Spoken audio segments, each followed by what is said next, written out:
പിശാചിനെ പറ്റി അല്ലാഹ് പറയാ, അബാ, വിസമ്മതിച്ചു. അല്ലാഹു പറഞ്ഞപ്പോ ഇല്ല, അത് ഞാൻ ചെയ്യൂല, അഹങ്കാരം കാണിക്കുക.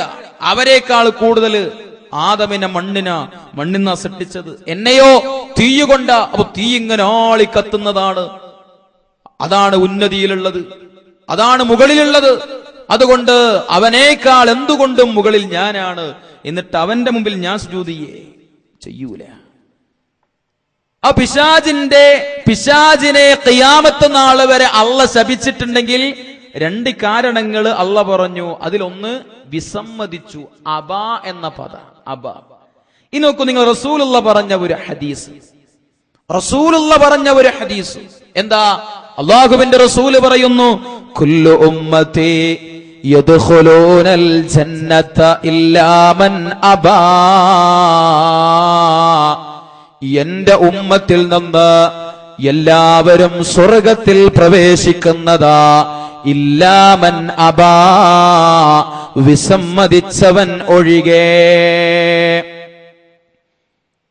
അല്ലാഹുവിന്റെ റസൂല് പറയുകയാ, വിസമ്മതിച്ചവൻ ഒഴികെ ബാക്കി എല്ലാവരും എന്റെ ഉമ്മത്തിൽ നിന്ന് സ്വർഗത്തിലേക്ക് പ്രവേശനം നേടുന്നവരാ. സ്വഹാബത്ത് ചോദിക്കുന്നു, യാ റസൂലല്ലാഹ് വമൻ അബാ, അല്ലാഹുവിന്റെ റസൂലേ, ആരാണ് വിസമ്മതിച്ചവനെന്ന് പറഞ്ഞാൽ ഈ വിസമ്മതിച്ചവനാരാ? പിശാചിന്റെ സ്വഭാവമായി അല്ലാഹ് പറഞ്ഞതാണ് വിസമ്മതിച്ചു എന്നുള്ളത്. റസൂലുള്ളയും ആ വിസമ്മതിക്കുന്നവരൊക്കെ നരകത്തിലാണെന്ന് പറയുന്നു. സ്വാഭാവികമായും റസൂലുള്ളാഹിന്റെ സ്വഹാബത്ത് ചോദിക്കുന്നു, യാ റസൂലല്ലാഹ് വമൻ അബാ, ആരാണ് നബിയെ വിസമ്മതിച്ചവൻ? അല്ലാഹുവിന്റെ റസൂല് പറയുന്നു, മൻ അത്വാഅനി ദഖലൽ ജന്ന വമൻ അസ്വാനി ഫഖദ് അബാ. എന്റെ കൽപ്പനകൾ ആര് അനുസരിച്ചുകൊണ്ട് ജീവിക്കുന്നുവോ അവനാണ് സ്വർഗത്തിലേക്ക് പ്രവേശനം നേടിയവന്. എന്നാൽ എന്റെ കൽപ്പനകൾ ആര് ധിക്കരിക്കുന്നുവോ അവനാണ് വിസമ്മതിച്ചവനെന്ന് റസൂലുള്ളാഹി സ്വല്ലല്ലാഹു അലൈഹി വസല്ലമ. റസൂലുള്ളാഹിന്റെ കൽപ്പന ആര് ധിക്കരിക്കുന്നുവോ അവൻ വിസമ്മതിച്ചവനാണ്. അപ്പൊ വിസമ്മതിച്ചു എന്നുള്ള സ്വഭാവം എടുത്തു കാണിച്ചുകൊണ്ടാണ് പിശാചിനെ അല്ലാഹ് ശപിച്ചത്. ഖിയാമത്ത് നാൾ വരെ അള്ളാന്റെ ശാപത്തിന് എന്ന് പറഞ്ഞ അള്ളാഹുവിന്റെ അനുഗ്രഹം ഒന്നുമില്ല. ലോകത്ത് പടച്ച റബ്ബിന്റെ ഒരു പരിഗണന ശപിച്ച ആളുകളിൽ ഒരാൾക്കും, ശപിക്കപ്പെട്ട ഒരാൾക്കും ലോകത്തുണ്ടാകൂല എന്നർത്ഥം. അപ്പൊ ഒന്നാമത്തെ സ്വഭാവം, അള്ളാഹുവും അവന്റെ റസൂലും കൽപ്പിച്ച കാര്യങ്ങൾ ഇന്നതൊക്കെയാണ് എന്ന് അറിഞ്ഞ് അതിനെതിരെ പ്രവർത്തിക്കുന്ന ഒരവസ്ഥ. പ്രിയപ്പെട്ടവരെ, ശരിക്കാലോചിക്കണം. ഏത് വിഷയത്തിലാണെങ്കിലും. അതുകൊണ്ടാണല്ലോ വിശ്വാസികളായ ആളുകള് എങ്ങനെയുള്ളവരാണ് എന്ന് സംസാരിക്കുന്ന ഭാഗത്ത് അല്ലാഹു 33-ാം അധ്യായത്തിന്റെ 36-ാമത്തെ വചനത്തിലൂടെ ശരിക്ക് പറഞ്ഞു. വിശ്വാസികളുടെ ഐഡന്റിറ്റി എന്താ? സ്വർഗത്തിലേക്ക് പോകുന്നവരാണല്ലോ വിശ്വാസികള്. അള്ളാഹുവിന്റെ തൃപ്തി കരസ്ഥമാക്കിയവരാണല്ലോ. ഇബാദുർ റഹ്മാൻ എന്ന് പറഞ്ഞാൽ വിശ്വാസികള്, മുഅ്മിനീങ്ങള് അല്ലേ? അവരാരാ? അള്ളാഹുവാണ് സംസാരിക്കേണ്ടത്, അള്ളാഹുവാണ് തീരുമാനിക്കേണ്ടത്. ആ തീരുമാനം 33-ാമത്തെ സൂറത്ത് അഹ്സാബ് 36-ാമത്തെ വചനത്തിലൂടെ കടന്നു വന്നു. അള്ളാന്റെ തീരുമാനം എന്താ പടച്ച റബ്ബിന്റെ തീരുമാനം? വമാ കാന ലിമുഅ്മിനിൻ വലാ മുഅ്മിന ഇദാ ഖലല്ലാഹു വറസൂലുഹു അംറാ അയ്യകൂന ലഹുമുൽ ഖിയറതു മിൻ അംരിഹിം വമൻ യഅസില്ലാഹ വറസൂലാ ഫഖദ് ളല്ല ളലാലം മുബീനാ. വിശ്വാസികളെ ഗൗരവത്തോടുകൂടി കാണേണ്ട വചനമാ. നമ്മൾ വിശ്വാസികളല്ലേ? സ്വർഗം ആഗ്രഹിക്കുന്നവരല്ലേ? നരകത്തിന്റെ കാളിക്കത്തിക്കൊണ്ടിരിക്കുന്ന തീജ്വാലകള്, ആ തീജ്വാലകളിൽ നാളെ ഇന്ധനമായി താൻ മാറാൻ പാടില്ല, തന്റെ കുടുംബങ്ങൾ മാറാൻ പാടില്ല, താനുമായി ബന്ധപ്പെട്ടവര് മാറാൻ പാടില്ല എന്നതിയായി കൊതിക്കുന്നവരല്ലേ? എന്നാൽ വിശ്വാസികളുടെ യോഗ്യതയെക്കുറിച്ച് അല്ലാഹ് സംസാരിക്കുന്നു. ആ യോഗ്യതകളുള്ളവര് തന്നെയാണോ നമ്മള് ചിന്തിക്കണം, പരിശോധിക്കണം. എന്താ അല്ലാഹ് പറയുന്നത്? വമാ കാന ലിമുഅ്മിനിൻ വലാ മുഅ്മിനാ, ഒരു വിശ്വാസിക്കും വിശ്വാസിനിക്കും പാടില്ല, ഇദാ ഖലല്ലാഹു വറസൂലുഹു അംറാ, ഏതെങ്കിലും ഒരു വിഷയത്തില് ഇന്നാലിന്ന കാര്യങ്ങളെന്ന് വേർതിരിച്ച് പറയുന്നില്ല, ഏത് വിഷയത്തിലാണെങ്കിലും ശരി അള്ളാഹുവിന്റെ തീരുമാനം ഇന്നതാണെന്ന് മനസ്സിലായ, റസൂലുള്ളാഹിന്റെ തീരുമാനം ഇന്നതാണെന്ന് മനസ്സിലായ, ആ തീരുമാനത്തിന് എതിരായ ഒരു സമീപനം സ്വീകരിക്കാൻ ഒരു വിശ്വാസിക്കും വിശ്വാസിനിക്കും പാടില്ല. ഒരു വിഷയത്തിൽ അള്ളാന്റെ കൽപ്പന ഇന്നതാണെന്നറിഞ്ഞ അത് അതുപോലെ അങ്ങ് പ്രവർത്തിക്കാൻ തയ്യാറാകണം, അതുപോലെ അങ്ങ് അനുസരിക്കണം എന്നർത്ഥം. പ്രവാചകന്റെ മുമ്പിൽ വെച്ച് റസൂലുള്ള നടത്തിക്കൊടുത്ത ഒരു വിവാഹം, ആ വിവാഹത്തിലൂടെ ഭാര്യാഭർത്താക്കന്മാരായി ഏതാനും ചില മാസങ്ങൾ ജീവിച്ച ആ ഭാര്യയെയും ഭർത്താവിനെയും അല്ലാഹുവിന്റെ റസൂല് ഒരു ദിവസം വിളിപ്പിക്കുകയാണ്. വളരെ സന്തോഷത്തോടുകൂടി കൈകൾ പരസ്പരം കോർത്തുവെച്ച് തോളോട് തോളുരുമ്മി പുഞ്ചിരിച്ചുകൊണ്ട് പ്രവാചകന്റെ അരികിലേക്ക് അവർ കടന്നു വരികയാണ്. ആ സമയം അവർക്ക് പരിചയമല്ലാത്ത ഒരു സ്ത്രീ റസൂലുള്ളാഹിന്റെ സമീപത്തുണ്ട്. ആ സ്ത്രീയെ ചൂണ്ടിയിട്ട് കടന്നു വന്ന ആ ദമ്പതിമാരോട് അള്ളാന്റെ റസൂല് പറഞ്ഞു, ഈ സമയത്ത് നിങ്ങളെ ഞാൻ വിളിപ്പിച്ചു വരുത്തിയത് ദാ ഈ സഹോദരി എന്നോട് ഒരു കാര്യം പറഞ്ഞു, അതുകൊണ്ടാണ് നിങ്ങളോട് വരാൻ പറഞ്ഞത്. എന്താണ് ആ സഹോദരി പറഞ്ഞത്? ഈ ഭാര്യാഭർത്താക്കന്മാരായി ജീവിതം നയിച്ചുകൊണ്ടിരിക്കുന്ന ആ ദമ്പതിമാര് അവരുടെ ചെറുപ്രായത്തിൽ ഈ സ്ത്രീയുടെ മുലപ്പാല് കുടിച്ചു വളർന്നവരാ. രണ്ടുപേരും, ഭാര്യയും ഭർത്താവും, ഈ സ്ത്രീയുടെ മുലപ്പാല് കുടിച്ചു വളർന്നവരാ. ഇസ്ലാമിക നിയമപ്രകാരം മുലകുടി ബന്ധത്തിലുള്ളവർ പരസ്പരം വിവാഹിതരാവാൻ പാടില്ല എന്നുള്ളതാണ്. പക്ഷേ ഇവർ വിവാഹിതരായി, വിവാഹം നടത്തിക്കൊടുത്തത് അല്ലാഹുവിന്റെ റസൂല. എന്തേ കാരണം? ആ റസൂലുള്ളാഹിക്കെങ്ങാനും അദൃശ്യ കാര്യങ്ങൾ അറിയുവാനുള്ള കഴിവുണ്ടായിരുന്നുവെങ്കിൽ ആ റസൂല് നടത്തിക്കൊടുക്കുമായിരുന്നില്ല. റസൂലുള്ളാഹിക്ക് അദൃശ്യമറിയാനുള്ള കഴിവില്ല. റസൂല് നടത്തിക്കൊടുത്ത വിവാഹമാണ്. അപ്പൊ ഈ ഭാര്യാഭർത്താക്കന്മാർ ഇങ്ങനെ റസൂലുള്ള തങ്ങളോട് പറഞ്ഞപ്പോ റസൂലുള്ളാഹിനോട് ചോദിക്കുന്നു, യാ റസൂലല്ലാഹ്, ഏതായാലും വിവാഹം കഴിഞ്ഞു പോയില്ലേ, ഏതാനും ചില മാസങ്ങൾ ഭാര്യാഭർത്താക്കന്മാരായി ഒരുമിച്ച് ഞങ്ങൾ കഴിഞ്ഞില്ലേ, ഇനി പ്രായച്ചിത്തമായി ഞങ്ങൾ എന്തു ചെയ്യണം നബിയേ? നോമ്പനുഷ്ഠിക്കണോ? എത്ര മാസം അവിടെന്ന് പറഞ്ഞാലും പാവപ്പെട്ടവർക്ക് ഭക്ഷണം കൊടുക്കണോ? എത്ര ആളുകൾക്ക് എത്ര അളവില് അങ്ങ് പറഞ്ഞാലും അനുസരിക്കാം നബിയേ. റസൂലുള്ളാഹിനോട് ആ ഭാര്യയും ഭർത്താവും പറയുകയാ, പ്രായച്ചിത്തമായി ഞങ്ങൾ എന്താ ചെയ്യേണ്ടത്? അവിടുന്ന് കൽപ്പിക്കുന്ന തീരുമാനം അനുസരിക്കാൻ ഒരുക്കമാ എന്ന് ആ ഭാര്യയും ഭർത്താവും റസൂലുള്ളാഹിനോട് പറഞ്ഞപ്പോ ആ ഭാര്യാഭർത്താക്കന്മാരുടെ സന്തോഷം റസൂലുള്ള കാണുന്നുണ്ട്. അവർ കടന്നു വന്ന രംഗം റസൂലുള്ള കണ്ടതാ. കൈകൾ പരസ്പരം കോർത്തുപിടിച്ച് തോളോട് തോളുരുമ്മി പൊട്ടിച്ചിരിച്ചുകൊണ്ടാണ് റസൂലുള്ളാഹിന്റെ മുമ്പിലേക്ക് വന്നത്. അങ്ങനെ ആ കടന്നു വന്ന കാഴ്ചയൊക്കെ കണ്ടിട്ടും അള്ളാന്റെ റസൂല് അവരോടതാ അവരുടെ മുഖത്ത് നോക്കി പറയുന്നു, ഇതൊന്നുമല്ല എനിക്ക് നിങ്ങളോട് പറയാനുള്ളത്, മറിച്ച് എനിക്ക് നിങ്ങളോട് പറയാനുള്ളത് ഇവിടെ വെച്ചുകൊണ്ട് ഇന്ന് തന്നെ ഈ സമയത്ത് തന്നെ നിങ്ങൾ പിരിയണം. ഇന്ന് നിങ്ങൾ പിരിയണം. ഇന്നു മുതൽ ഭാര്യയും ഭർത്താവുമായി ജീവിക്കാൻ പാടില്ല. ഇന്നു മുതൽ ആങ്ങളെയും പെങ്ങളുമായി ജീവിക്കണം. ആങ്ങളെയും പെങ്ങളുമായി ജീവിക്കണം. ഇസ്ലാമില് ബുദ്ധിക്ക് വലിയ പ്രാധാന്യം കൊടുക്കുന്നവരുണ്ടല്ലോ. ഇത് ബുദ്ധി വെച്ച് അളന്നാൽ പൊട്ടപ്പോയത്വമല്ലേ അല്ലാഹുവിന്റെ റസൂല് പറയുന്നത്. ഏതാനും മാസം ഭാര്യാഭർത്താക്കന്മാരായി ജീവിക്കുക, പിന്നീട് ആങ്ങളെയും പെങ്ങളുമായി ജീവിക്കുക എന്നൊക്കെ പറയുമ്പോ അത് പൊട്ടപ്പോയത്വം തന്നെയല്ലേ എന്ന് പറയാൻ തയ്യാറുണ്ടോ? ഈ ചരിത്രം മുൻനിർത്തിയിട്ട് കഴിയുകയില്ല. ഇസ്ലാമിലെ ബുദ്ധിക്കല്ല സ്ഥാനം, മറിച്ച് പ്രമാണങ്ങൾക്കാണ് സ്ഥാനമുള്ളത്. പ്രിയപ്പെട്ടവരെ, അഖലിനല്ല നഖലിനാണ് കേട്ടോ പ്രാധാന്യമുള്ളത്. അല്ലാഹുവിന്റെ ഖുർആനിലെ വചനങ്ങൾക്കാ, റസൂലുള്ളാഹിന്റെ തിരുവചനങ്ങൾക്കാണ് പ്രാധാന്യമുള്ളത്. ആ ഭാര്യാഭർത്താക്കന്മാരോട് റസൂല് പറഞ്ഞതാ, റസൂലുള്ളാഹിനോട് അവര് പറഞ്ഞില്ല. അത് ഞങ്ങളെ കൊണ്ട് പറ്റൂല.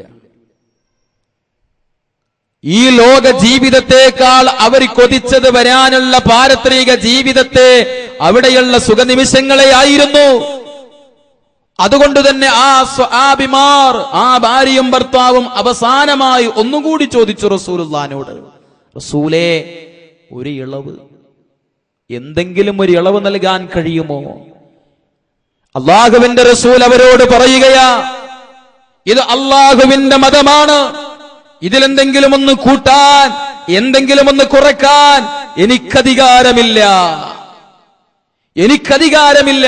റസൂലുള്ളാഹിനോട് വരെ അല്ലാഹു പറഞ്ഞില്ലേ, വലൗ തഖവ്വല അലൈനാ ബഅദൽ ഖാവീൽ ലഅഖദ്നാ മിൻഹു ബിൽ യമീൻ ثم لقطعنا منه الوتين. പറയാത്തത് പറഞ്ഞാൽ, വഹയിലൂടെ എത്താത്ത കാര്യങ്ങളെങ്ങാനും ജനങ്ങൾക്ക് മുന്നിൽ പറയാൻ തയ്യാറായാൽ റസൂലുള്ളാഹിനോട് അല്ലാഹു പറയുകയാ, വലത് കൈകൊണ്ട് ജീവനാടി പിടിച്ച് ഞാനങ്ങ് മുറിച്ചു കളയുന്നതാ. അല്ലാഹുവിന്റെ റസൂലിനോട് പറഞ്ഞതാ. റസൂല് പറഞ്ഞു, എനിക്ക് കൂട്ടാനോ കുറക്കാനോ അധികാരമില്ല.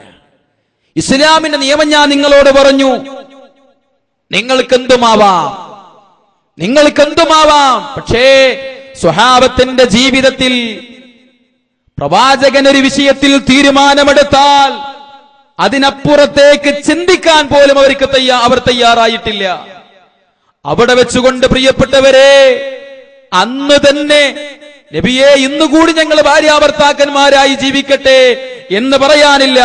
റസൂലുള്ളാഹിന്റെ മുമ്പിലേക്ക് ആ കടന്നു വന്ന ആ സമയത്ത് തന്നെ, അവിടെ വെച്ചുകൊണ്ട് തന്നെ ആങ്ങളെയും പെങ്ങളുമായി പിരിഞ്ഞു പോകുന്ന കാഴ്ചയാ പ്രിയപ്പെട്ടവരെ നമുക്ക് കാണാൻ കഴിയുന്നത്. ഇവരാണ് വിശ്വാസികൾ. ഏത്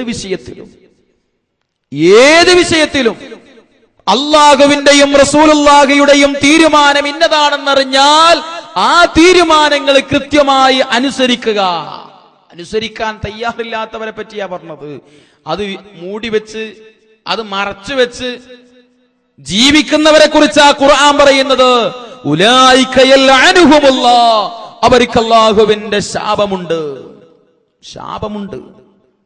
വിശുദ്ധ ഖുർആനിൽ 7-ാം അധ്യായത്തിന്റെ 175-ാമത്തെ ആയത്ത്, അവിടെ ഇങ്ങനെ വായിച്ചു നോക്കിയാല് ഒരു സംഭവം അല്ലാഹു പറയാ. ഒരു സംഭവം എന്താ അറിയോ? ഒരു മനുഷ്യനെ കുറിച്ചാ പറയുന്നത്. ഒരു മനുഷ്യനെ കുറിച്ച്. ആ മനുഷ്യന്റെ പ്രത്യേകത ആയത്തുകളും ഹദീസുകളും മനസ്സിലാക്കിയിട്ട് അതിൽ നിന്ന് വഴുതി മാറിപ്പോയ ഒരു വ്യക്തിയാ. പിശാചിന്റെ പിന്നാലെ പോയി.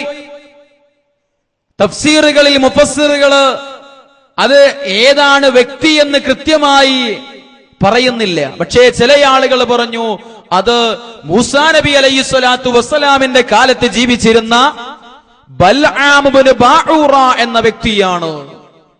അദ്ദേഹത്തിന്റെ പ്രത്യേകത എന്താ അദ്ദേഹം ചെയ്തത്?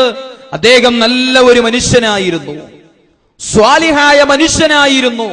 എത്രത്തോളം എന്ന് ചോദിച്ചാൽ, അദ്ദേഹം പടച്ച റബ്ബിലേക്ക് കരങ്ങൾ ഉയർത്തിക്കൊണ്ട് പ്രാർത്ഥിച്ചാൽ ആ പ്രാർത്ഥനയിലൂടെ അദ്ദേഹം അല്ലാഹുവിനോട് ആവശ്യപ്പെടുന്ന കാര്യം പെട്ടെന്ന് പടച്ച റബ്ബ് സ്വീകരിച്ച് അത് നൽകുമായിരുന്നു. അത്രത്തോളം പ്രാർത്ഥനകള് പ്രാർത്ഥിച്ചു കഴിഞ്ഞാൽ ഉത്തരം പെട്ടെന്ന് കിട്ടാൻ മാത്രം സ്വാലിഹായ ഒരു മനുഷ്യനായിരുന്നു അദ്ദേഹം.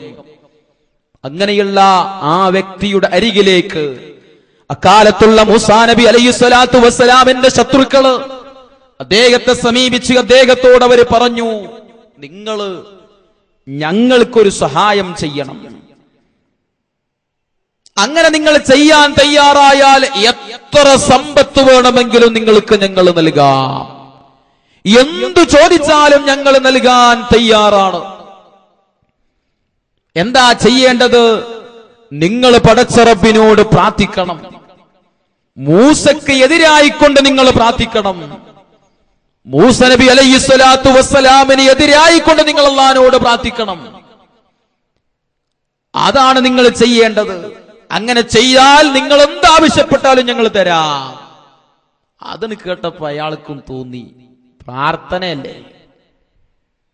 പ്രാർത്ഥനയല്ലേ, പ്രാർത്ഥിച്ചാൽ കിട്ടുന്നതോ എന്തും കിട്ടും, എന്തും കിട്ടും.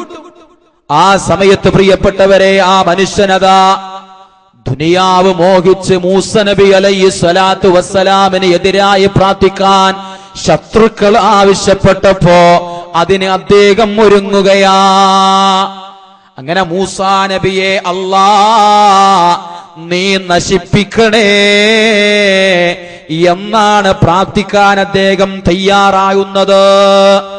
എന്നാൽ അദ്ദേഹം പ്രാർത്ഥിക്കുന്ന സമയത്ത് പടച്ച റബ്ബദാ ഒരു കളി കളിച്ചു. അള്ളയല്ലേ തന്ത്രങ്ങൾ ചെയ്യുന്നവരിൽ ഏറ്റവും വലിയ തന്ത്രശാലി, അല്ലാഹുവിനേക്കാൾ വലിയ തന്ത്രശാലി വേറെ ആരുമില്ലല്ലോ. ആ മനുഷ്യനതാ കരങ്ങൾ ഉയർത്തിക്കൊണ്ട് അല്ലാ മൂസ നബിയെ നീ നശിപ്പിക്കണേ എന്ന് പറയാൻ തുടങ്ങിയപ്പോ, നശിപ്പിക്കണേ എന്ന ഭാഗത്തെത്തിയപ്പോ അയാള് പോലും അറിയാത്ത രൂപത്തില് അയാളുടെ അതരങ്ങൾ കൊണ്ട് അള്ള പറയിപ്പിച്ചു, അല്ലാ മൂസ നബിയെ നീ അനുഗ്രഹിക്കണേ.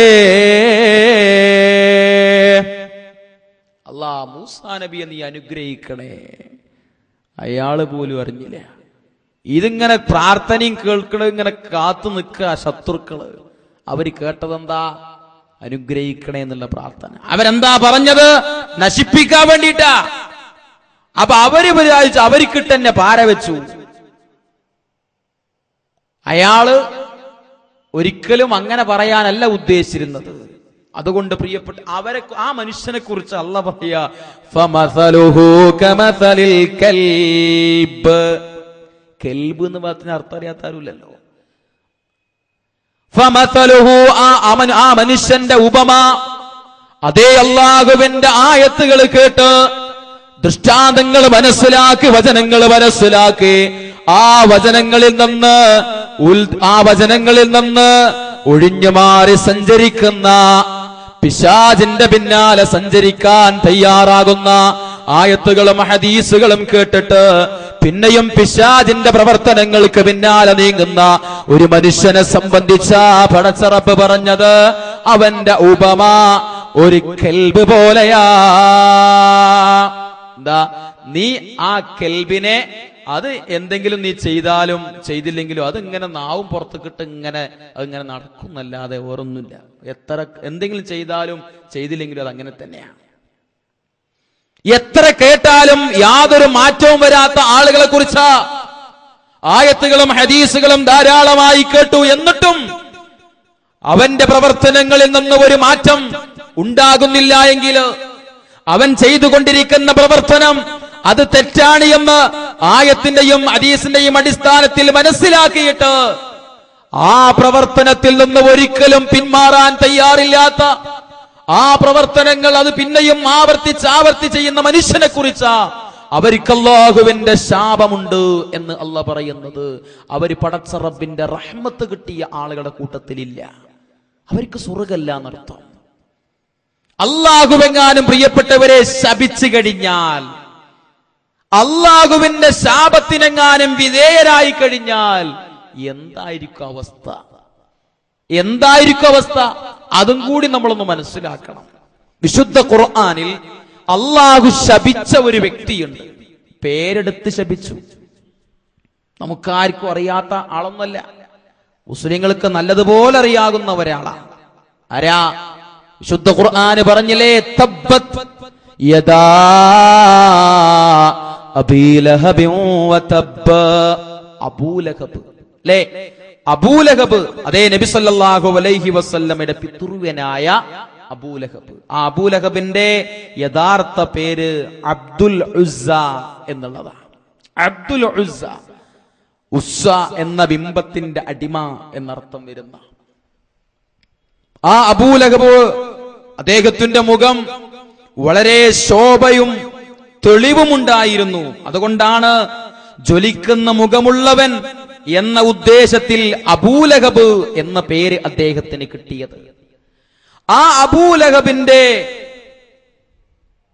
പ്രവർത്തനങ്ങൾ എന്തായിരുന്നു? എന്താണ് അബൂലഹബ് ചെയ്തത്? റബീഅത്ത് ഇബ്നു അബ്ബാദ് റളിയല്ലാഹു അൻഹു പറയുകയാണ് അബൂലഹബിന്റെ പ്രവർത്തനങ്ങളെ കുറിച്ച്. ഞാൻ ജാഹിലിയത്തിലായിരുന്ന സമയം,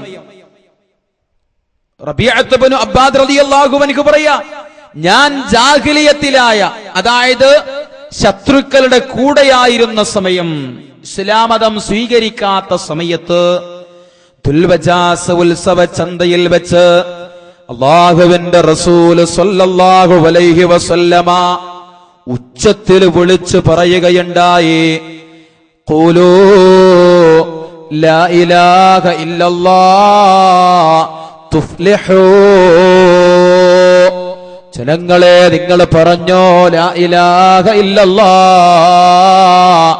അല്ലാഹുവല്ലാതെ ആരാധനക്കർഹനായി ഒരാളും തന്നെയില്ല എന്ന് നിങ്ങൾ പറഞ്ഞോ. തുഫ്ലിഹൂ, നിങ്ങൾ വിജയിക്കുന്നവരായിരിക്കും, നിങ്ങൾക്ക് വിജയം നേടാം എന്ന് അല്ലാഹുവിന്റെ റസൂല് വിളിച്ചു പറയുകയുണ്ടായി. ആ റസൂലുള്ളാഹിന്റെ സംസാരം കേൾക്കാൻ ജനങ്ങൾ തടിച്ചുകൂടിയിരുന്നു. അങ്ങനെ റസൂലുള്ള സംസാരിക്കുമ്പോ, റസൂലുള്ളാഹിന്റെ സംസാരം കഴിഞ്ഞാൽ അതാ റസൂലുള്ളാഹിന്റെ പിറകില് അത്രയും സമയം അവിടെ ഉണ്ടായിരുന്ന ഒരു വ്യക്തി, അയാൾ എഴുന്നേറ്റുകൊണ്ട് പറയുന്നു, ഫഇന്നഹു സാബിയുൻ കാദിബുൻ. അതേ, ഇവന് മതത്തിൽ നിന്ന് പുറത്തു പോയവനാ, ഇവൻ കളവ് പറയുന്നവനാ എന്ന് റസൂലുള്ളാഹിന്റെ പിറകിൽ നിന്ന് ഒരാൾ വിളിച്ചു പറയാറുണ്ട്. റസൂൽ എവിടെ പോകുന്നുവോ കൂടെ ഇയാളുമുണ്ട്.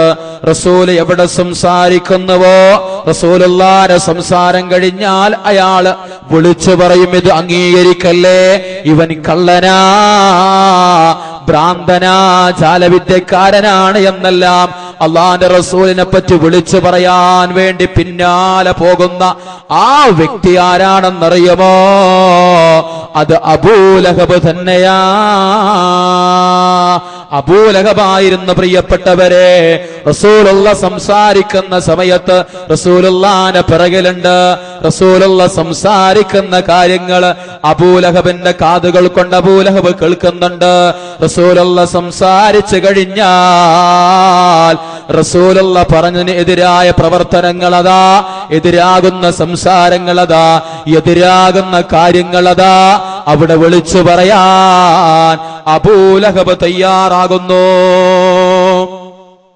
ആ രൂപത്തിൽ അതാ റസൂലുള്ളാഹി സ്വല്ലല്ലാഹു അലൈഹി വസല്ലമിനെ ശാരീരികമായും മാനസികമായും അബൂലഹബ് മർദ്ദിച്ചിട്ടുണ്ട്, ഉപദ്രവിച്ചിട്ടുണ്ട്. ആ സമയത്താണ് അള്ളാഹുവിന്റെ വചനങ്ങൾ ഇറങ്ങുന്നത്.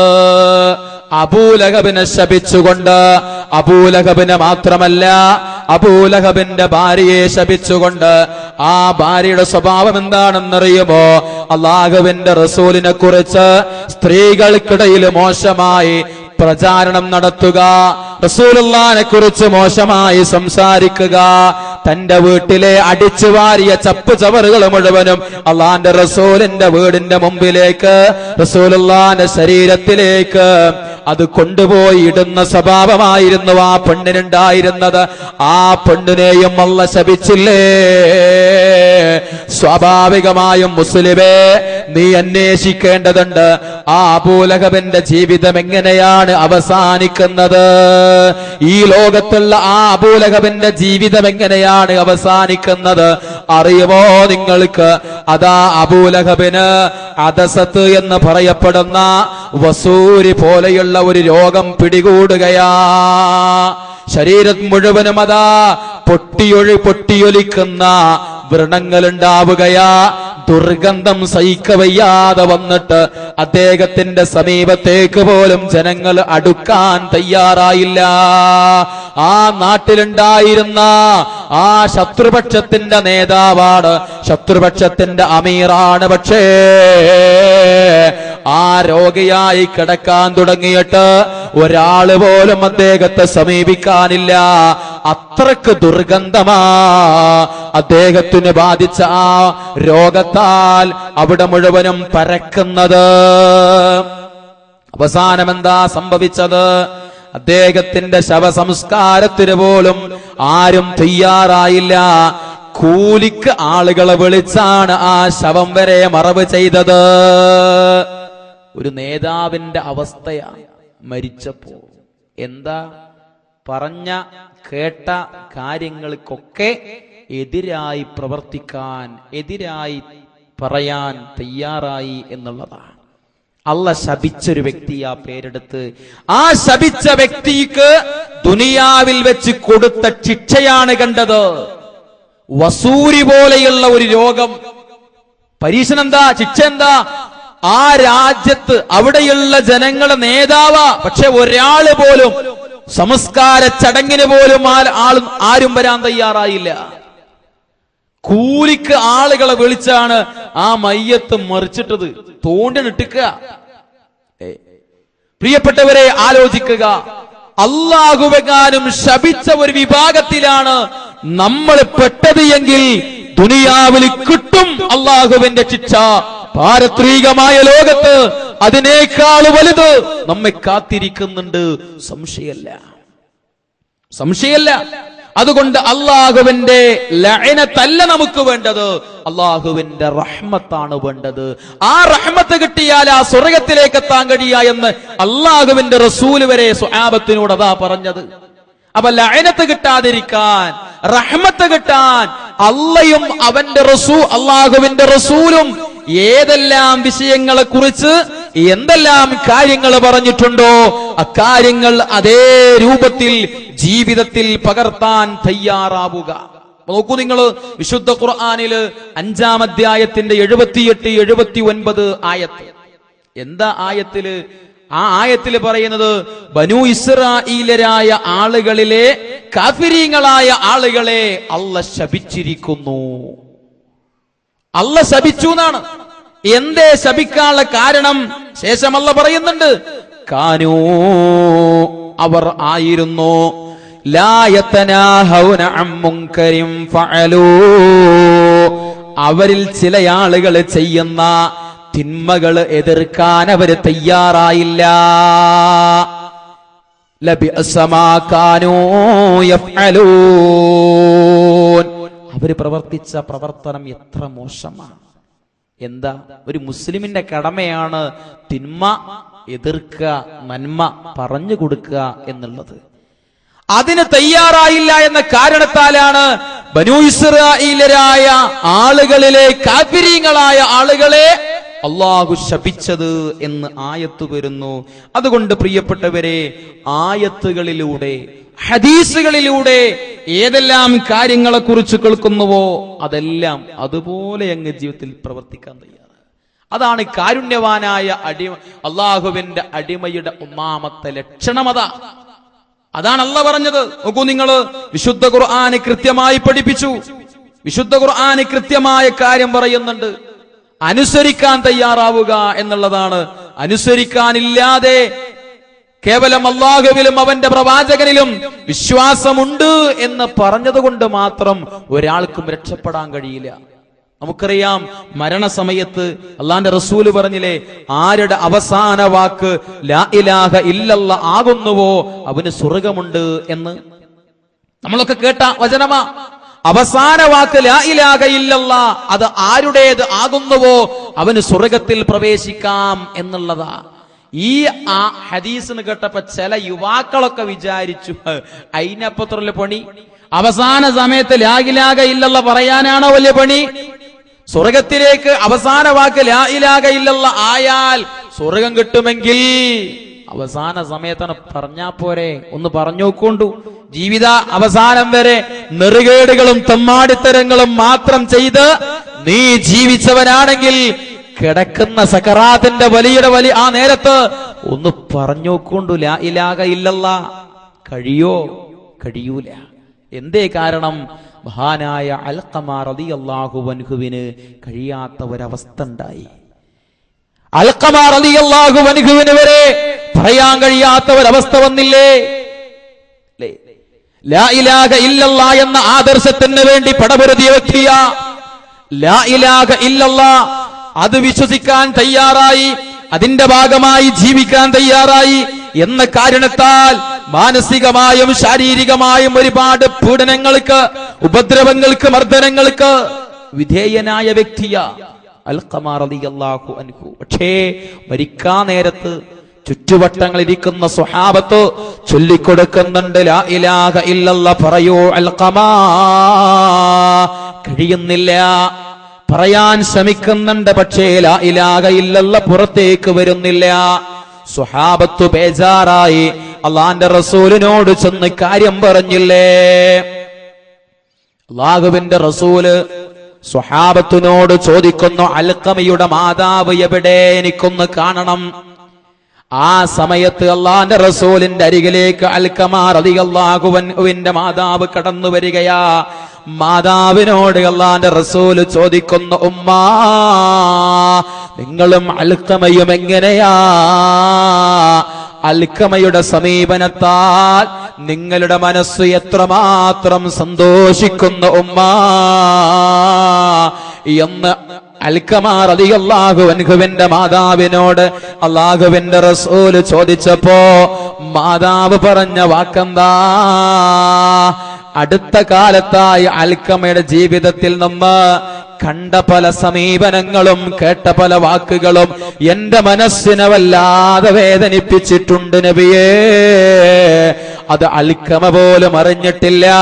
ഞാൻ ഈ വാക്ക് പറഞ്ഞാൽ എന്റെ മാതാവിന്റെ മനസ്സ് വേദനിക്കുമെന്ന്, ഞാൻ ഇപ്രകാരം പ്രവർത്തിച്ചാൽ അതുമൂലം എന്റെ മാതാവിന്റെ മനസ്സ് വേദനിക്കുമെന്ന് അൽഖമ പോലും ചിന്തിച്ചിട്ടില്ല. ആ രൂപത്തിലുള്ള ചില വാക്കുകളാൽ, ചില സമീപനങ്ങളാൽ പ്രിയപ്പെട്ടവരെ അദ്ദേഹത്തിന്റെ മാതാവിന്റെ മനസ്സ് വേദനിച്ചു പോയി. അതാണ് നബി സല്ലല്ലാഹു അലൈഹി വസല്ലമിനോട് അൽഖമ റളിയല്ലാഹു അൻഹുവിനെ കുറിച്ച് അൽഖമ റളിയല്ലാഹു അൻഹുവിന്റെ മാതാവിന് പറയാനുള്ളത്. നബിക്ക് കാര്യം മനസ്സിലായി. ഇതാണ് പ്രശ്നം.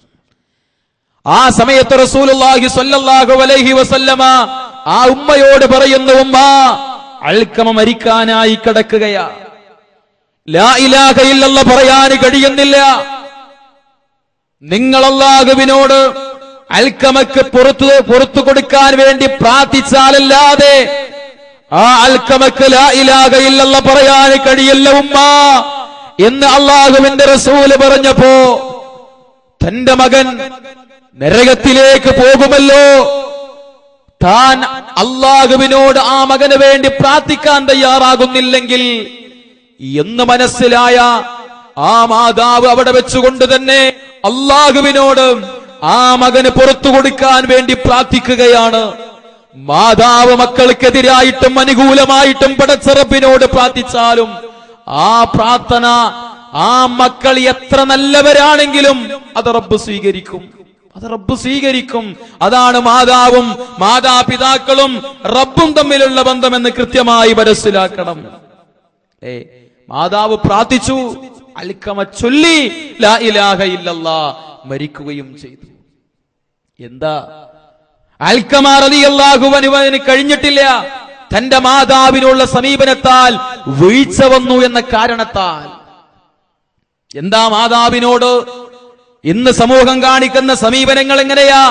വിശുദ്ധ ഖുർആന് പറഞ്ഞിട്ടില്ലേ, വലാ തഖുൽ ലഹുമാ ഉഫിൻ, ഛേ എന്ന ഒരു വാക്ക് പോലും പറയാൻ പാടില്ല. അത് വിചാരിച്ച് ബാക്കി എന്തു വാക്കും പറയാമെന്നല്ല, ഛേ എന്ന വാക്കല്ല പറയാതിരിക്കേണ്ടത്. മറിച്ച് ഉഫിൻ എന്ന പദത്തിന്റെ അർത്ഥം എന്താണെന്നറിയുമോ? അതലജ്ജറു എന്നുള്ളതാണ് ആ പദത്തിന്റെ നേർക്കുനേരെയുള്ള അർത്ഥം. അതലജ്ജറു, അതായത് എന്നെ കൊണ്ട് ആകൂല, എനിക്ക് പറ്റൂല എന്ന് മാതാവിന്റെയോ പിതാവിന്റെയോ മുഖത്ത് നോക്കി ഒരു മകൻ പറയുന്നുവെങ്കിൽ അതിനെയാണ് ഖുർആൻ പറഞ്ഞത്. പറയാൻ പാടില്ല. വഖുല്ലഹുമാ ഖൗലൻ കരീമാ, മാന്യമായ വർത്തമാനം. നിന്റെ സംസാരത്താൽ, നിന്റെ സമീപനത്താൽ നിന്റെ മാതാവിന്റെ മനസ്സ് വേദനിക്കാൻ പാടില്ല. അത്രക്ക് നിന്റെ മാതാവിനോട് നിനക്ക് കടമയുണ്ട്. അള്ളാഹുവിന്റെ റസൂലിന്റെ മുമ്പിലേക്ക് അതാ ഒരാള് വന്ന് റസൂലുള്ളാഹിനോട് പറയുന്ന, നബിയേ, എന്റെ മാതാവിനെ ചുട്ടുപൊള്ളുന്ന മണലാരണ്യത്തിൽ കൂടി എന്റെ ചുമലിലേറ്റിയിട്ടാണ് ഞാൻ വന്നിരിക്കുന്നത്. എന്റെ മാതാവിനെ ചുട്ടുപൊള്ളുന്ന മണലാരണ്യത്തിൽ കൂടി എന്റെ ചുമലിൽ വഹിച്ച് ഞാൻ യാത്ര ചെയ്ത് ആ ചൂടിന്റെ കാഠിന്യം എത്രമാത്രമുണ്ടെന്നറിയുമോ? ആ ചൂടത്തെങ്ങാനും ആ വെയിലത്തെങ്ങാനും ഒരു മാംസക്കഷ്ണം വെച്ച് കഴിഞ്ഞാൽ കഴിക്കാവുന്ന രൂപത്തിൽ അത് പാകമായി പോകും. അത്രക്ക് ചൂട്. അങ്ങനെയാ ഹദീസിലുള്ളത്. അത്രക്ക് ചൂടുണ്ട്. അങ്ങനെയുള്ള ആ ചുട്ടുപൊള്ളുന്ന മണലാരണ്യത്തിൽ കൂടി തന്റെ മാതാവിനെ ചുമലിലേറ്റി യാത്ര ചെയ്ത സ്വഹാബി, ആ സ്വഹാബി വന്ന് റസൂലുള്ളാഹിനോട് ചോദിക്കുകയാ, നബിയേ, എന്റെ മാതാവിനോട് എനിക്കുള്ള കടമ തീർന്നോ? എന്റെ മാതാവിനോട് എനിക്ക് കാണിക്കാനുള്ള നന്ദി അത് പൂർണ്ണമായോ നബിയേ എന്ന് ചോദിച്ചപ്പോ റസൂലുള്ള പറഞ്ഞ മറുപടി എന്താണ് മുസ്ലിമേ? എന്താ റസൂലുള്ള പറഞ്ഞു? നിന്റെ മാതാവ് നിന്നെ പ്രസവിക്കുന്ന നേരത്ത് ആ മാതാവ് സഹിച്ച പ്രസവ വേദനയുടെ ഒരംശത്തിനെ അത് പകരമാവുകയുള്ളൂ എന്നാ പറഞ്ഞത്. എന്ന് പറഞ്ഞ പ്രസവ വേദനയ്ക്ക് പോലും അത് പകരമാകുന്നില്ല എന്നർത്ഥം. എന്നാൽ മാതാപിതാക്കളോട് കാണിക്കുന്ന സമീപനം ഒന്ന് ആലോചിക്കുക. അപ്പോ ലാ ഇലാഹ ഇല്ലല്ലാഹ് എന്നുള്ളത് എല്ലാവർക്കും ചൊല്ലാൻ കഴിയുന്ന ഒന്നല്ല. മറിച്ച് ലാ ഇലാഹ ഇല്ലല്ലാഹ് എന്ന മരിക്കാൻ നേരത്ത് ആത്മാർത്ഥമായി ഉച്ചരിക്കാൻ കഴിയണമെങ്കിൽ ജീവിതം അതിന് സാക്ഷിയായിരിക്കണം. ജീവിതം അതിന് സാക്ഷിയായിരിക്കണം. അല്ലാഹ് കൽപ്പിച്ച ഒരു കൽപ്പനയും ധിക്കരിക്കാൻ പാടില്ല. ധിക്കരിച്ചാലോ മഹാനായ ഇബ്നു ഖയ്യിം റഹിമഹുല്ലാഹ് അദ്ദേഹത്തിന്റെ അദ്ദാഉ വദ്ദവാ എന്ന ഗ്രന്ഥത്തിലൂടെ രേഖപ്പെടുത്തി. പ്രിയപ്പെട്ടവരെ, അദ്ദേഹം പറയുന്ന വിഷയം എന്താണെന്നറിയുമോ? ഈ ഭൂമി ലോകത്ത് ജീവിച്ചിരിക്കുന്ന സമയത്ത് മ്യൂസിക്കുകളിലൂടെ പാട്ടുകൾ കേട്ട് അതിന് താളം പിടിച്ച് ജീവിച്ച ഒരു മനുഷ്യനാണെങ്കിൽ മരിക്കാ നേരത്ത് അവൻ കിടക്കുന്ന സമയത്ത് അവന്റെ സമീപത്തിരിക്കുന്നവന്റെ ബന്ധുമിത്രാദികള് ലാ ഇലാഹ ഇല്ലല്ലാഹ് എന്ന് അവനോട് ചൊല്ലാന് പറയുമ്പോ ആ മനുഷ്യനതാ താളം പിടിച്ചുകൊണ്ടിരിക്കും. ഇബ്നു ഖയ്യിം റഹിമഹുല്ലാഹ് പറയാ, അവൻ മ്യൂസിക്കുകളിലേക്ക് താളം പിടിച്ചുകൊണ്ടിരിക്കും. കേട്ടില്ലേ, ഒരുപാട് വർഷങ്ങൾക്ക് മുമ്പ് വിദേശ രാജ്യത്ത് നിന്ന് കേട്ട മരണവാർത്ത. അതേ പ്രിയപ്പെട്ടവരെ, മൊബൈൽ ഫോണിൽ പാട്ടുകൾ സേവ് ചെയ്ത് ഇയർഫോണിലൂടെ അത് കേട്ട് അങ്ങനെ താളം പിടിച്ചുകൊണ്ട് വാഹനമോടിക്കുന്ന യുവാവ്, ആ വാഹനമതാ അപകടത്തിൽ പെടുകയാണ്. ആ യുവാവ് അത്യാസന്ന നിലയിലാ. ആ യുവാവിന്റെ ശരീരത്തിൽ രക്തം വാർന്നൊലിക്കുന്നുണ്ട്. അദ്ദേഹം രക്തത്താൽ കുളിച്ചിട്ടുണ്ട്. പക്ഷേ ആ സമയത്തുമതാ ആ യുവാവിന്റെ ചെവികളിൽ, അദ്ദേഹത്തിന്റെ കാതുകളിൽ ഇയർഫോൺ ഉണ്ട്.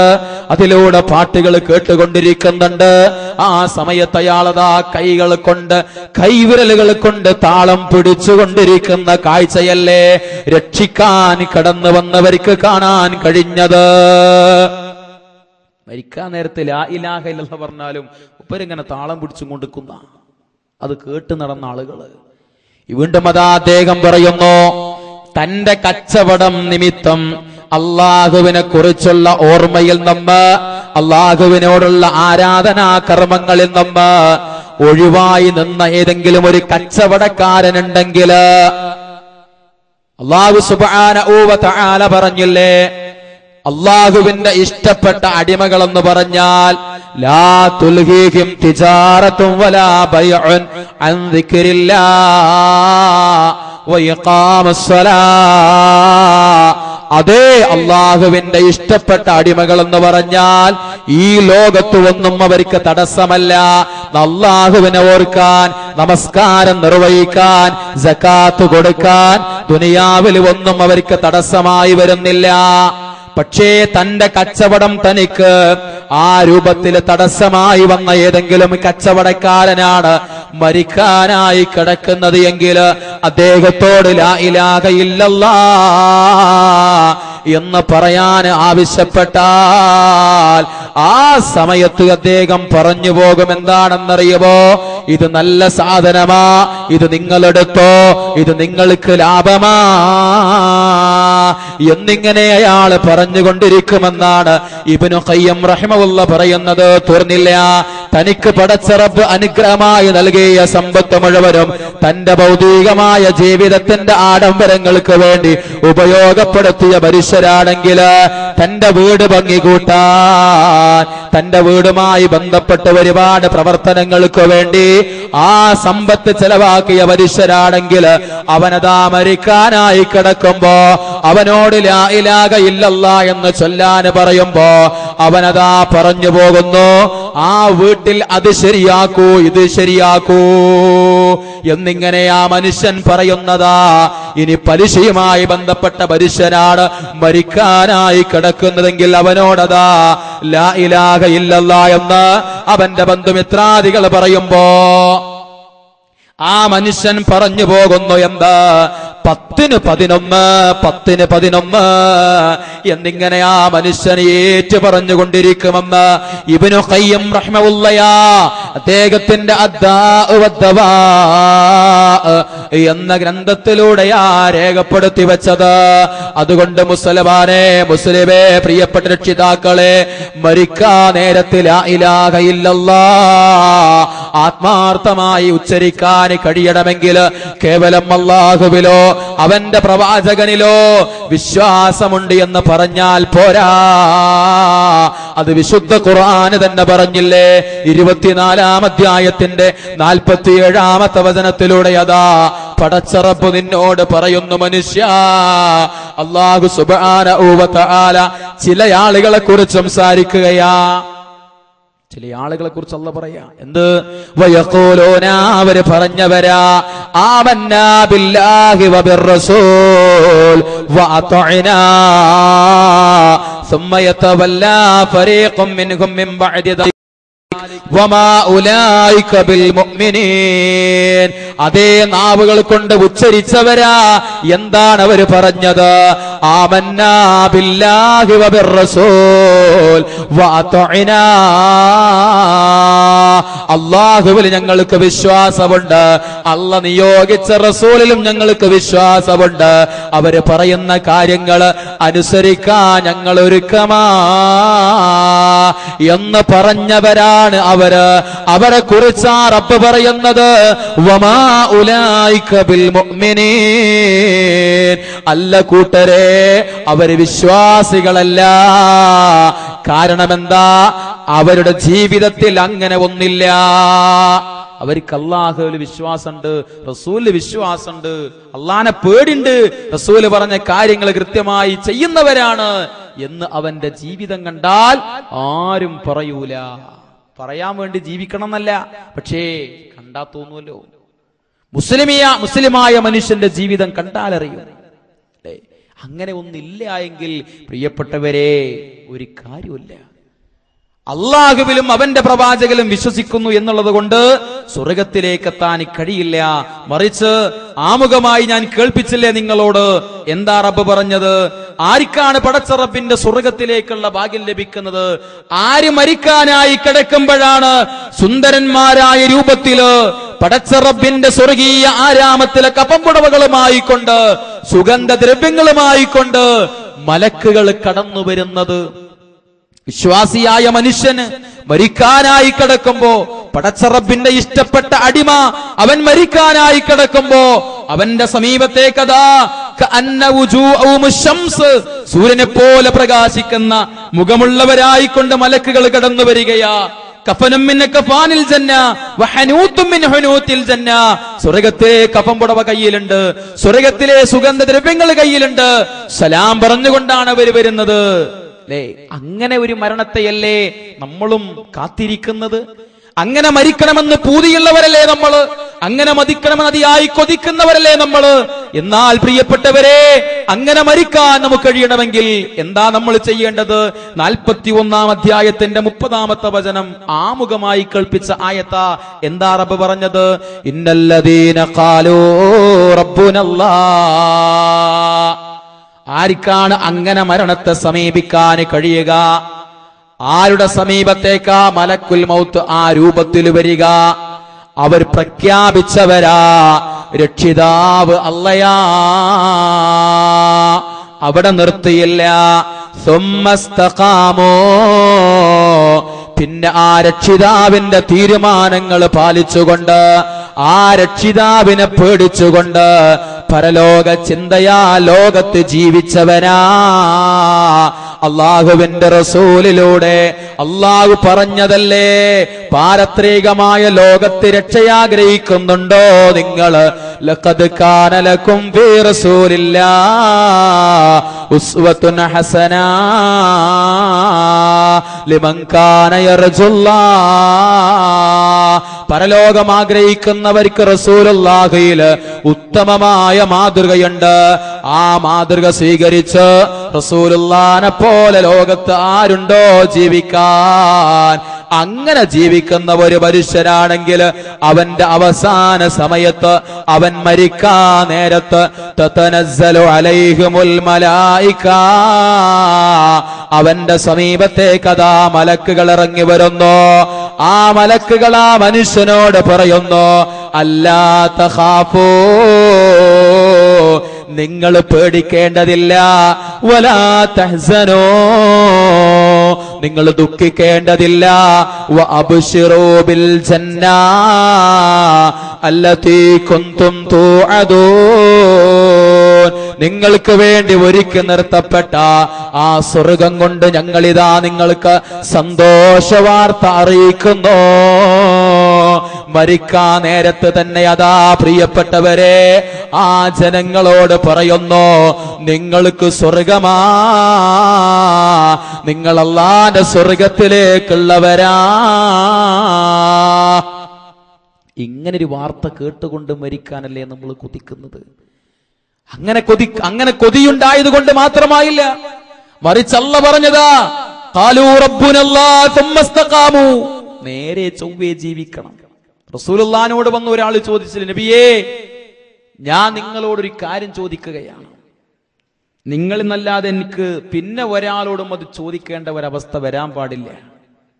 സ്വർഗത്തിനു വേണ്ടി, നരകത്തിൽ നിന്ന് രക്ഷപ്പെടാൻ വേണ്ടി ഞാൻ എന്തു ചെയ്യണം നബിയേ?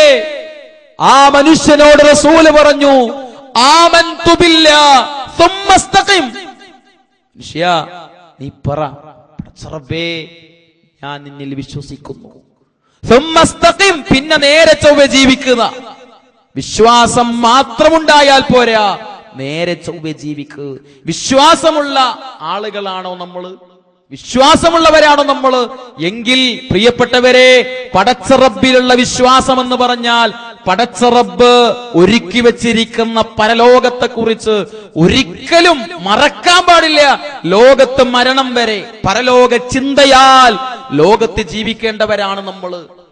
പാരത്രികമായ ലോകത്ത് റബ്ബിന്റെ ചോദ്യങ്ങൾക്ക് മുന്നിൽ ഞാൻ എന്ത് മറുപടിയാണ് പറയുക എന്ന ചിന്തയോടെ ജീവിക്കേണ്ടവരാ. അങ്ങനെയാണോ ജീവിക്കുന്നത്? അല്ലാഹു സുബ്ഹാനഹു വ തആല യഥാർത്ഥ വിശ്വാസികളെ കുറിച്ച് പറഞ്ഞപ്പോ അല്ലാഹു പറഞ്ഞു, അല്ലാഹുവിന്റെ ഇഷ്ടപ്പെട്ട അടിമകൾ എങ്ങനെയുള്ളവരാണ് എന്ന് പറയുന്ന ഭാഗത്ത് അല്ലാഹു പറഞ്ഞില്ലേ, അല്ലദീന യظنون അന്നഹും മുലാഖൂ റബ്ബിഹിം വ അന്നഹും ഇലൈഹി റാജിഊൻ. അതേ, അവര് വിചാരിക്കുന്നവരാ, ചിന്തിക്കുന്നവരാ, തങ്ങൾ അല്ലാഹുവിനെ കണ്ടുമുട്ടേണ്ടവരാ, അല്ലാഹുവിന്റെ മുമ്പിലേക്ക് പോകേണ്ടവരാ, പടച്ച റബ്ബിന്റെ മുമ്പിലേക്ക് തിരിച്ചു ചെല്ലേണ്ടവരാ എന്ന ബോധമുള്ളവരാ ലോകത്ത് ജീവിക്കുന്ന സമയമത്രയും. അതുകൊണ്ടല്ലേ യഥാർത്ഥത്തിലുള്ള വിശ്വാസികള് നാളെ പാരത്രികമായ ലോകത്ത് അവരുടെ കയ്യിലതാ അവിടെ ഗ്രന്ഥം വലത് കയ്യിൽ കൊടുക്കുന്നു. വലത് കയ്യിൽ ഗ്രന്ഥം ലഭിക്കുമ്പോ ആ ഗ്രന്ഥത്തിലേക്ക് നോക്കുമ്പോ അവർക്ക് മനസ്സിന് സന്തോഷിക്കാനുള്ള വകയുണ്ട് ആ ഗ്രന്ഥത്തില്. അതുകൊണ്ട് അവരതാ പറയുന്നു, ഹാ ഉമുഖറഊ കിതാബിയാ, ജനങ്ങളെ വായിക്കൂ നിങ്ങൾ ഈ ഗ്രന്ഥം. എന്നിട്ടെന്താ പറയുന്നത്? ഇന്നീ ളനന്തു അന്നീ മുലാഖിൻ ഹിസാബിയാ, അതേ ഭൂമി ലോകത്ത് ജീവിക്കുന്ന സമയം ഈ ഒരു ചിന്ത എനിക്കുണ്ടായിരുന്നു. ഇത് ഞാൻ മറന്നിട്ടില്ല. എനിക്കൊരു തിരിച്ചുപോക്കുണ്ട്. എന്റെ റബ്ബിന്റെ മുമ്പിലേക്ക് ഞാൻ ചെല്ലേണ്ടവനാ. ആ റബ്ബിന്റെ മുമ്പിലേക്ക് ഞാൻ എത്തിക്കഴിഞ്ഞ ഈ ലോകത്ത് പടച്ച റബ്ബ് എനിക്ക് നൽകിയ സകലമാന അനുഗ്രഹങ്ങളെ കുറിച്ചും ആ നാഥൻ എന്നോട് കൃത്യമായി ചോദ്യം ചെയ്യുന്നതാ എന്ന ബോധത്തോടുകൂടിയാണ് ലോകത്ത് ഞാൻ ജീവിച്ചത് എന്ന് പറയും. അങ്ങനെ ജീവിക്കുന്നവരാ ലോകത്ത് യഥാർത്ഥ വിശ്വാസികൾ. പക്ഷെ അങ്ങനെ ഒരു ബോധം സ്വഹാബത്തിനെ പോലെ അല്ലേ, മഹാനായ സഈദ് ഇബ്നു ആമിർ റളിയല്ലാഹു അൻഹു, അദ്ദേഹത്തിന്റെ ചരിത്രം നമുക്കൊക്കെ അറിയാം. അദ്ദേഹം മഹാനായ ഉമർ ഇബ്നുൽ ഖത്താബ് റളിയല്ലാഹു അൻഹുവിന്റെ ഭരണകാലത്ത് അദ്ദേഹത്തെ ഹിംസിലെ ഗവർണറായി നിയമിച്ചു. കുറച്ചു കാലം കഴിഞ്ഞപ്പോ ആ ഹിംസ് സന്ദർശിക്കാൻ ഖലീഫ ചെല്ലുകയാണ്. ജനങ്ങളോട് ഭരണാധികാരിയെ ഗവർണറെ കുറിച്ച് അഭിപ്രായം ചോദിക്കുക. ജനങ്ങൾ പറഞ്ഞു, അദ്ദേഹത്തെ കുറിച്ച് കുറെ പരാതിയാ പറഞ്ഞത്, അഭിപ്രായമൊന്നുമില്ല. അതിലൊരു പരാതി, അദ്ദേഹം ഇടക്കിടക്ക് ഇങ്ങനെ ബോധം കെട്ട് വീഴുകയാണ്, ബോധരഹിതനായി വീഴുകയാണ്. അപ്പൊ അദ്ദേഹത്തിന് കാര്യമായി എന്തോ അസുഖമുണ്ട്. അത് ഞങ്ങൾക്ക് വലിയ കുറച്ചില്ല. മറ്റുള്ള ആൾക്കാർ ഞങ്ങളെ കളിയാക്കുകയാണ്, നിങ്ങളെ നേതാവ് രോഗിയല്ലേ എന്ന് പറഞ്ഞ് കളിയാക്കുക. ഞങ്ങൾക്ക് വലിയൊരു അപമാനമുള്ള കാര്യമാണ്. ഉമർ റളിയല്ലാഹു അൻഹു സഈദ് ഇബ്നു ആമിർ റളിയല്ലാഹു അൻഹുവിനെ വിളിപ്പിച്ചിട്ട് ചോദിച്ചു, അല്ല സഈദേ, എന്താ നിനക്ക് അസുഖം? ചികിത്സിപ്പിക്കാം. എന്താ? പ്രിയപ്പെട്ടവരെ, സഈദ് ഇബ്നു ആമിർ റളിയല്ലാഹു അൻഹു പറഞ്ഞെന്താ?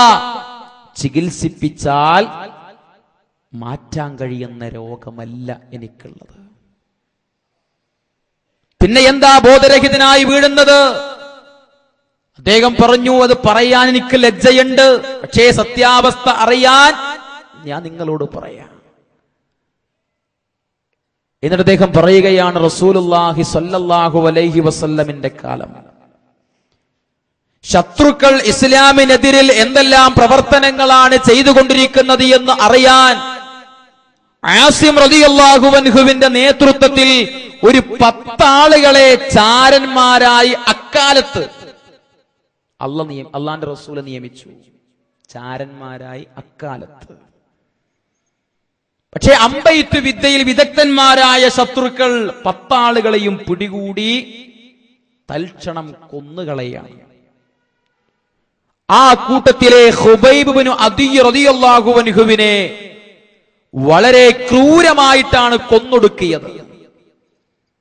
അദ്ദേഹത്തിന്റെ ശരീരത്തിൽ ആണികൾ അടിച്ച് കുരിശിൽ തറച്ചു നിർത്തി.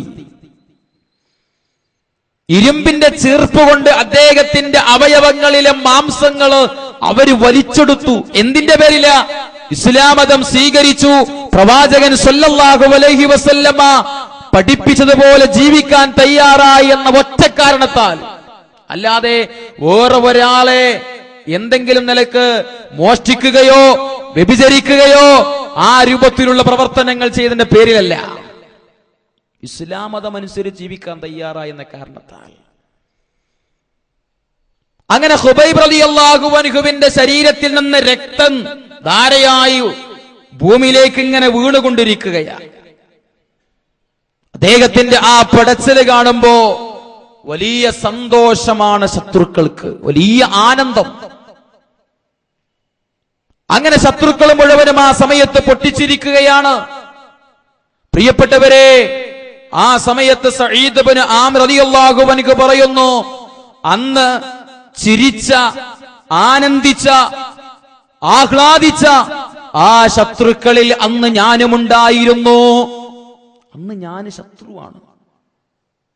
സഈദ് ഇബ്നു ആമിർ റളിയല്ലാഹു അൻഹു പറയാ, എന്തുകൊണ്ടാ താൻ ബോധരഹിതനായി വീഴുന്നത് എന്നതിന്റെ കാരണം പറയാ. അന്ന് ഞാൻ ശത്രുക്കളിൽ ഒരുവനാണ്.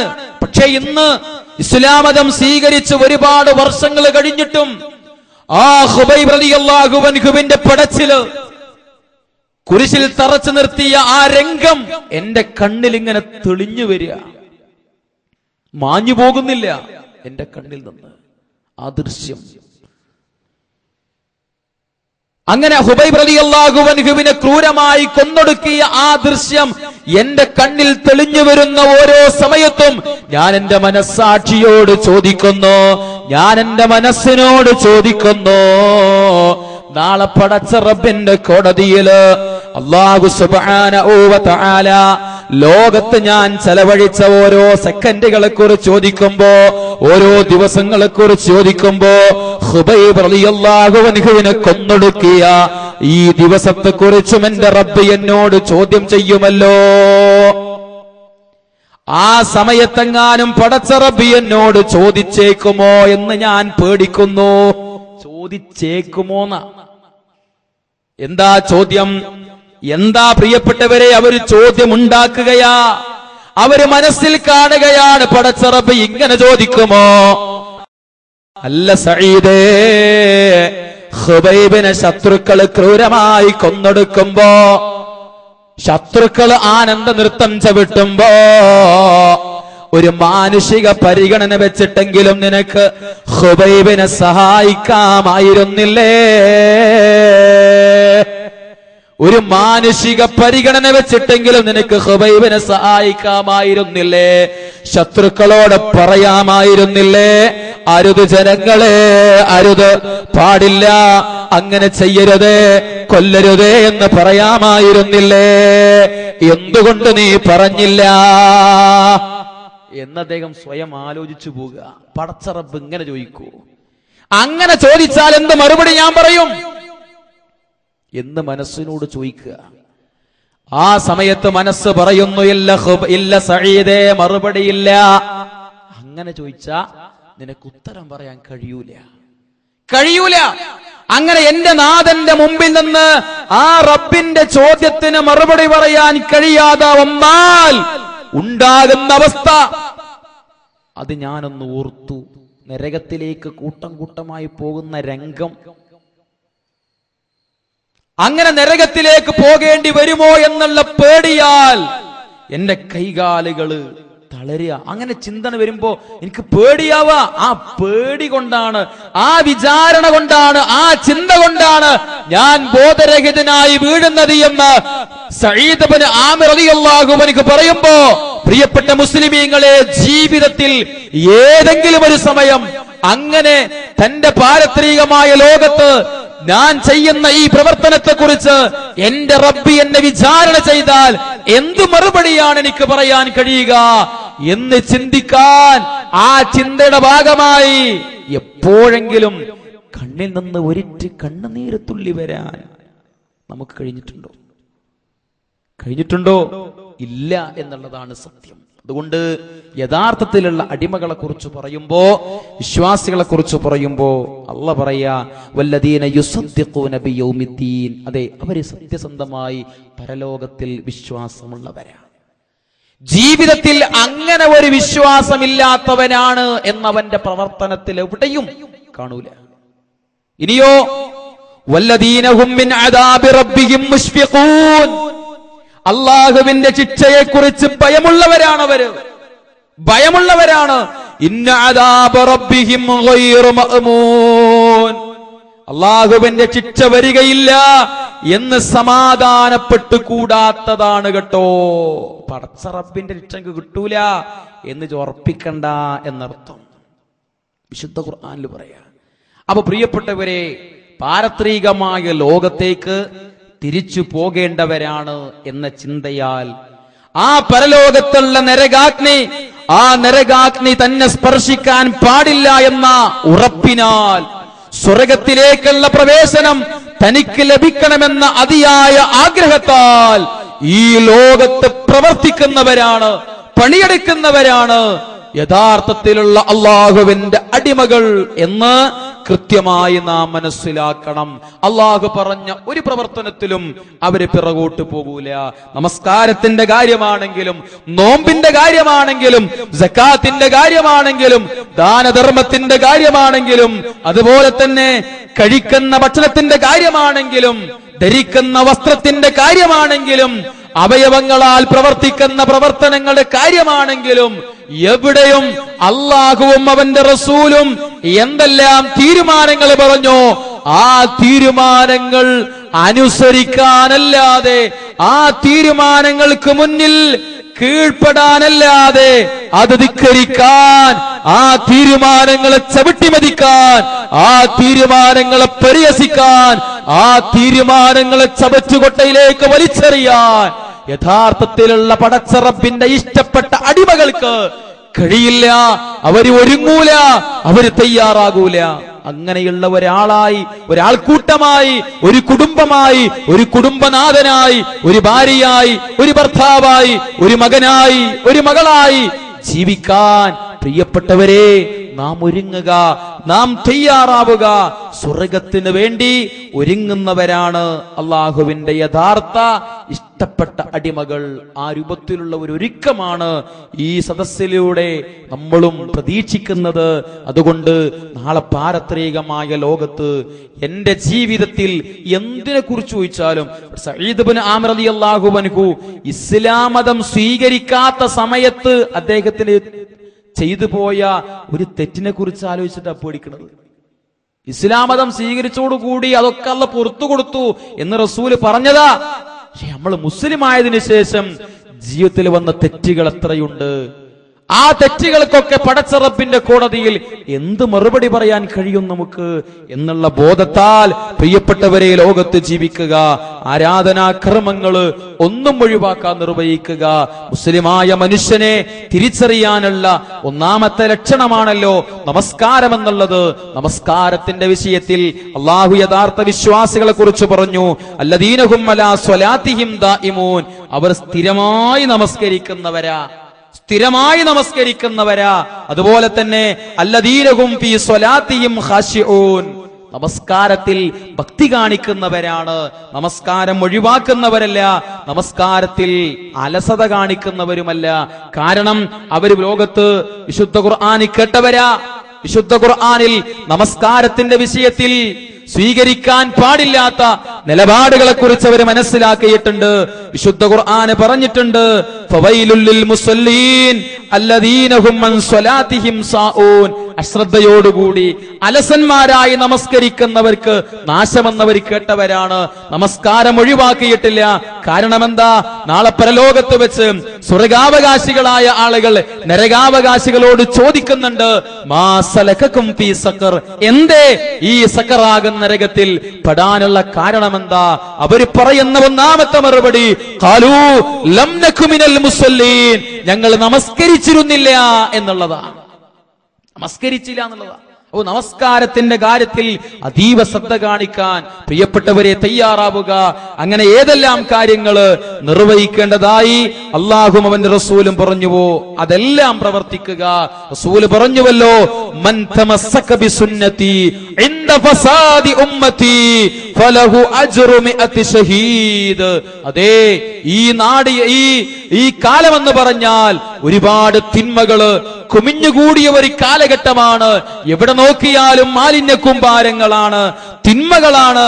റസൂലുള്ള പറയുകയാ, എന്റെ സമുദായം ദുഷിച്ച് ചീഞ്ഞ് നാറുന്ന സമയത്ത്, എന്റെ സമുദായത്തിൽ തിന്മകൾ പെരുകി വളരുന്ന സമയത്ത്, ആ സമയത്തും എന്റെ സുന്നത്തനുസരിച്ചുകൊണ്ട്, പ്രവാചകന്റെ കൽപ്പനകൾ മാനിച്ചുകൊണ്ട്, പ്രവാചകന്റെ വഴിയെ ജീവിക്കാൻ തയ്യാറാകുന്ന ആളുകൾക്ക് 100 ഷഹീദിന്റെ കൂലിയാണ് അള്ളാഹുവിന്റെ അരികിലുള്ളത് എന്ന് റസൂലുള്ള പറഞ്ഞിട്ടുണ്ടെങ്കിൽ, ജീവിതത്തിൽ സഹോദര, നേരം പുലർന്നാൽ മുതൽ നിന്റെ വിരിപ്പിലേക്ക് വൈകുന്നേര സമയം, രാത്രി സമയം, നീ കിടക്കാനായി തയ്യാറാകുന്ന സമയം വരെ അള്ളാഹുവിന്റെ കൽപ്പനകളല്ലാത്ത ഇസ്ലാമിന് വിരുദ്ധമായ റസൂലുള്ളാഹ് വെറുത്തതായ ഒരു പ്രവർത്തനവും നിന്റെ ശരീരത്തിന്റെ അവയവങ്ങൾ കൊണ്ട് നിർവഹിക്കുന്ന ഒരവസ്ഥയിലേക്ക് എത്തിപ്പോകരുത്. നീ ഓരോ ദിവസവും അതിന്റെ പ്രഭാതത്തിലേക്ക് എഴുന്നേറ്റ് വരുമ്പോ നമ്മോട് പറയുന്നുണ്ട്,